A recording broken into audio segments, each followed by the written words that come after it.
Assalamualaikum warahmatullahi wabarakatuh. Perkenalkan, nama saya Natasha Priscilia Panjaitan, NPM 2206200-148.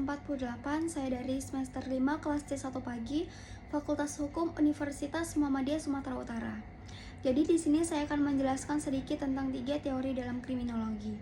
Yang pertama itu ada teori subkultur, yang kedua teori labeling, dan yang ketiga teori konflik sosial. Oke, kita masuk aja ke pembahasan yang pertama, yaitu teori subkultur. Teori subkultur adalah teori yang menjelaskan bagaimana kelompok-kelompok kecil dalam masyarakat yang disebut subkultur membentuk identitas dan nilai-nilai yang berbeda dari budaya dominan atau mainstream. Ada beberapa tindak kejahatan yang berkaitan dengan teori subkultur. Yang pertama, subkultur kriminal. Subkultur ini melibatkan kejahatan seperti pencurian. Yang kedua ada subkultur konflik. Subkultur konflik merupakan kejahatan yang berkaitan dengan perkelahian geng dan kejahatan jalanan lainnya. Kita masuk ke pembahasan yang kedua, yaitu teori labeling. Teori labeling adalah teori yang muncul dari reaksi masyarakat terhadap perilaku seseorang yang dianggap menyimpang dan diberi label oleh lingkungan sosialnya. Contoh label yang diberikan kepada seseorang yang melakukan tindak kejahatan seperti yang pertama, seorang anak yang tidak sengaja mencuri atau mengambil barang milik orang lain maka akan dicap sebagai pencuri.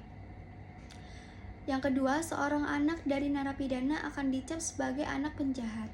Dan yang ketiga, anak yang lahir di luar nikah akan dicap sebagai anak luar kawin.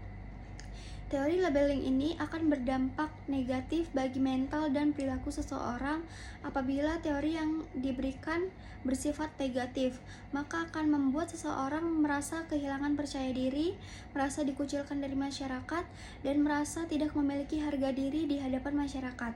Dan yang kedua, dapat menghambat dalam mencari pekerjaan karena namanya yang sudah tercoreng atau tercemar di dalam masyarakat. Oke, kita masuk ke pembahasan yang ketiga, yaitu teori konflik sosial. Teori konflik sosial adalah teori sosiologi dan ekonomi yang menjelaskan hubungan antara kelompok-kelompok sosial yang berbeda. Ada beberapa teori yang berhubungan dengan konflik sosial, yaitu yang pertama, pencurian atau perampokan yang dilakukan oleh seorang individu atau kelompok dari kalangan bawah yang merasa terdiskriminasi oleh ketidaksetaraan ekonomi. Yang kedua adalah pemberontakan dan kejahatan teroris yang terjadi di negara-negara dalam konteks perjuangan ideologi. Mungkin segitu aja penjelasan dari saya, lebih kurangnya saya mohon maaf. Assalamualaikum warahmatullahi wabarakatuh.